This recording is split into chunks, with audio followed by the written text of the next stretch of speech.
کیا آپ تصور کر سکتے ہیں ایک ایسا انسان جس نے زمیں پر خدائی کا دعویٰ کیا، جس کا تکبر آسمان کو چھوتا تھا اور جس کے قہر سے نیل کی لہریں بھی کانپتی تھیں؟ وہ سمجھتا تھا کہ وہ ناقابل تسخیر ہے، کہ بنو اسرائیل کی تقدیر ہمیشہ اس کے ہاتھ میں رہے گی۔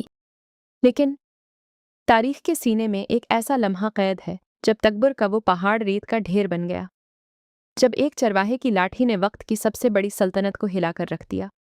وہ کون سا معجزہ تھا جس نے سمندر کا سینہ چاک کر دیا؟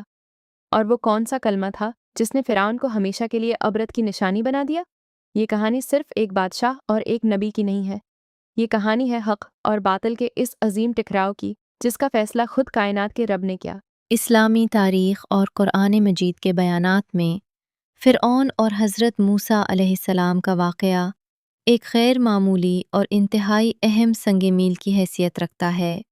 قرآن مجید نے مختلف صورتوں میں بار بار نہایت تفصیل اور جلال کے ساتھ اس واقعے کا ذکر کیا ہے۔ اس کی اہمیت اس لیے نہیں کہ یہ محض ایک تاریخی داستان ہے، بلکہ اس لیے کہ یہ واقعہ قیامت تک آنے والی انسانیت کے لیے ایک عظیم الشان سبق اور عبرت کا نشان ہے۔ یہ واقعہ ہمیں سکھاتا ہے کہ طاقت، دولت اور اقتدار کتنا ہی عظیم کیوں نہ ہو، اللہ کی پکڑ کے سامنے کچھ بھی نہیں ہے۔ جب ظلم حد سے بڑھتا ہے تو اللہ کی تدبیر آتی ہے، جو ظالم کو اس کے تکبر سمیت مٹی میں ملا دیتی ہے۔ اور یہ واقعہ ہمیں یہ بھی سکھاتا ہے کہ جب ایمان کامل اور توکل خداوندی ہو تو سمندر بھی اپنا سینہ چاک کر کے راستہ بنا دیتا ہے۔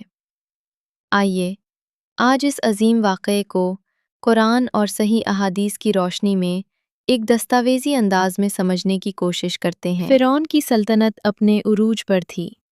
وہ خود کو رب الاعلیٰ، سب سے بڑا رب کہلواتا تھا، اور بنو اسرائیل پر اس کے ظلم کی کوئی حد نہ تھی۔ لیکن اس کے دل میں ایک نامعلوم خوف نے ڈیرا ڈال لیا تھا۔ ایک رات اس نے ایک ہولناک خواب دیکھا۔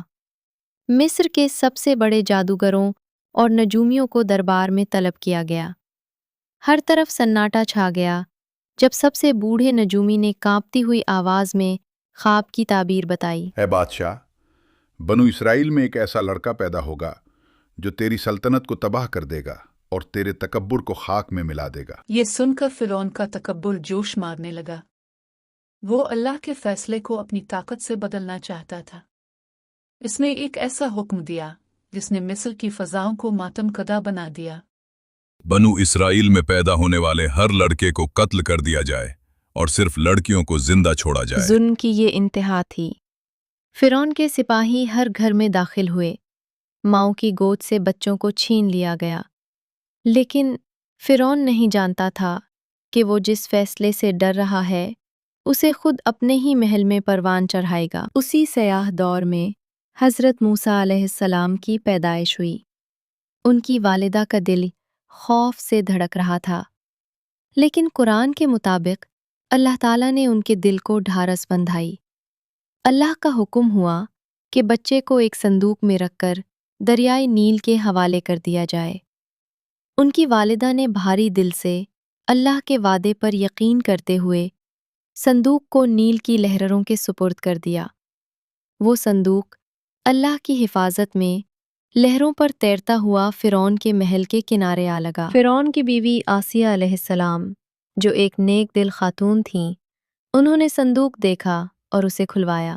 بچے کی معصومیت دیکھ کر آسیہ علیہ السلام کا دل پگھل گیا۔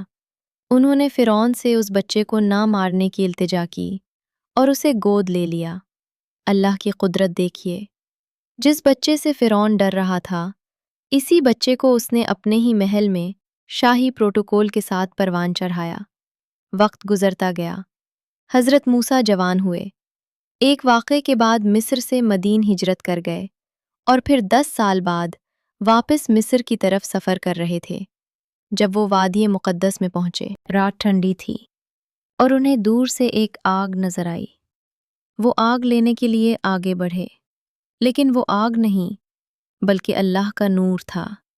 وہاں اس مقدس وادی میں اللہ تعالیٰ نے حضرت موسیٰ علیہ السلام سے کلام کیا۔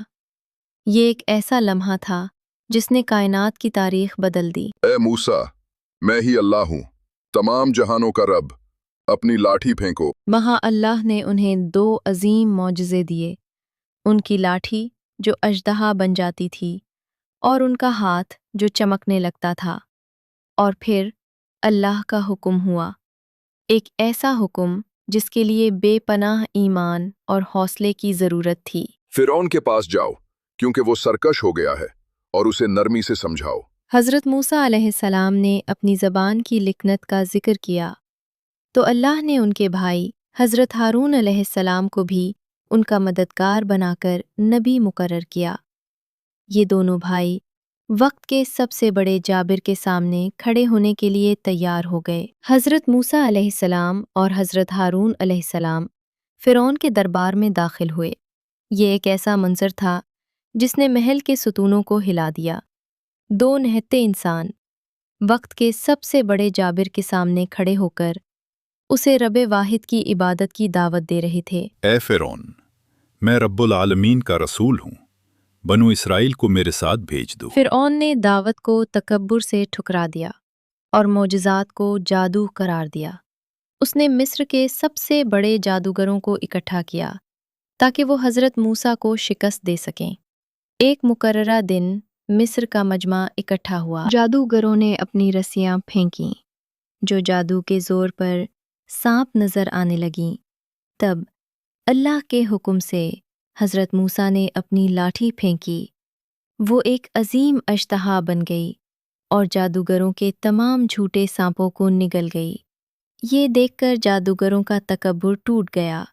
وہ سمجھ گئے کہ یہ جادو نہیں بلکہ اللہ کی قدرت ہے۔ وہ وہیں سجدے میں گر گئے اور اعلان کیا، ہم ہارون اور موسیٰ کے رب پر ایمان لائے۔ فرعون غصے سے پاگل ہو گیا۔ اس نے جادوگروں کو ہولناک سزائیں دیں لیکن ان کے ایمان کو نہ ڈگمگا سکا۔ فرعون کا ظلم بنو اسرائیل پر اور بڑھ گیا، لیکن حق کا نور اب بجھنے والا نہیں تھا۔ وہ فیصلہ کن رات آ گئی۔ اللہ کا حکم ہوا کہ بنو اسرائیل کو لے کر مصر سے نکل جاؤ۔ حضرت موسیٰ اپنے قافلے کے ساتھ چلے۔ صبح ہوئی تو فرعون نے اپنے عظیم لشکر کے ساتھ ان کا پیچھا کیا۔ بنو اسرائیل نے جب پیچھے موڑ کر دیکھا تو فرعون کا لشکر قریب آ رہا تھا۔ بحرین احمر تھا اور پیچھے موت۔ قافلے میں چیخ و پکار مچ گئی۔ انہوں نے کہا، اے موسیٰ، ہم پر رب اللہ کا حکم ہوا، اپنی لاٹھی سمندر پر مارو۔ حضرت موسیٰ نے لاٹھی سمندر ماری۔ ایک ایسا معجزہ ہوا جس نے عقلوں کو حیران کر دیا۔ سمندر کا سینہ چاک ہو گیا اور 12 راستے بن گئے۔ لہریں پہاڑوں کی طرح کھڑی ہو گئیں۔ بنو اسرائیل ان راستوں سے سلامتی کے ساتھ گزر گئے۔ فرعون نے جب یہ دیکھا تو اس کا تکبر اور اندھا ہو گیا۔ اس نے اپنے لشکر کو حکم دیا کہ وہ بھی ان راستوں پر چلے۔ جب فرعون کا پورا لشکر سمندر کے بیچ پہنچ گیا تو اللہ کا حکم ہوا، سمندر کی لہریں واپس مل گئیں۔ فرعون اور اس کا پورا لشکر، اس کی تمام طاقت، اس کا تمام تکبر سمندر کے پانی میں غرق ہو گیا۔ ڈوبتے ہوئے فرعون نے کہا، میں ایمان لایا اس رب پر جس پر بنو اسرائیل ایمان لائے، لیکن اب دیر ہو چکی تھی۔ اللہ نے اس کی توبہ قبول نہیں کی اور اس کے جسم کو عبرت کے لیے بچا لیا۔ فرعون اور حضرت موسیٰ علیہ السلام کا واقعہ حق اور باطل کے ٹکراؤ کی ایک ایسی داستان ہے جو ہمیں سکھاتی ہے کہ فتح ہمیشہ حق کی ہوتی ہے۔ تکبر چاہے کتنا ہی عظیم کیوں نہ ہو، اللہ کی پکڑ کے سامنے ریت کا ڈھیر ہے۔ یہ واقعہ ہمیں یاد دلاتا ہے کہ اللہ پر ایمان کامل انسان کو ہر خوف سے آزاد کر دیتا ہے۔ جب ہم اللہ پر توکل کرتے ہیں تو سمندر بھی ہمارے لیے راستے بنا دیتا ہے۔ آج کی زندگی میں ہمارے پاس بھی کئی فرعون ہیں، تکبر، لالچ، ظلم اور بے ایمانی۔ یہ واقعہ ہمیں دعوت دیتا ہے کہ ہم اپنے اندر کے فرعون کو ختم کریں اور حضرت موسیٰ کی طرح اللہ پر توکل کریں۔ آئیے اپنی زندگیوں کو اللہ کے احکامات کے مطابق ڈھالیں اور ہر ظلم کے خلاف حق کا ساتھ دیں، کیونکہ اللہ کا وعدہ سچا ہے اور حق کا نور کبھی بجھنے والا نہیں ہے۔